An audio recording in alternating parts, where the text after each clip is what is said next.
What was emo's geographic sprawl in its early years?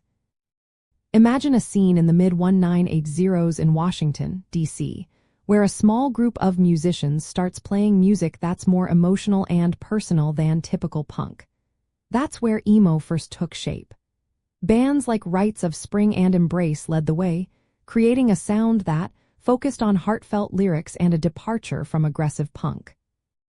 The original scene was tiny, involving about 50 people, and it only lasted a few years before most of those bands broke up by the late 1980s.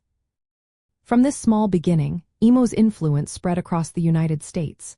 People shared music through homemade zines, vinyl records, and word of mouth. By the 1990s, new regional scenes started to emerge.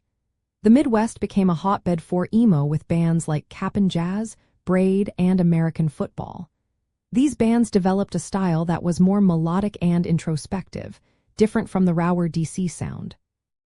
The Midwest scene was characterized by unique vocal styles and guitar melodies that set it apart. Other cities like Boston, New York City, and parts of California also had early scenes related to hardcore punk and emo.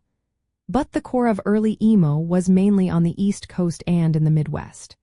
The West Coast had its own punk roots, but emo as a distinct style was less prominent there in those early years.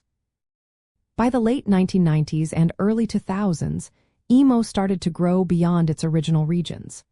Suburban areas across the United States, such as New Jersey, Illinois, and even places like Boca Raton and Las Vegas, began producing bands.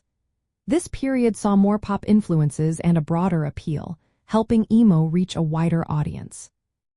So, in those early years, emo's geographic spread started in Washington, D.C., then moved outward to the Midwest and other parts of the country. Each region added its own flavor, creating a diverse and evolving scene.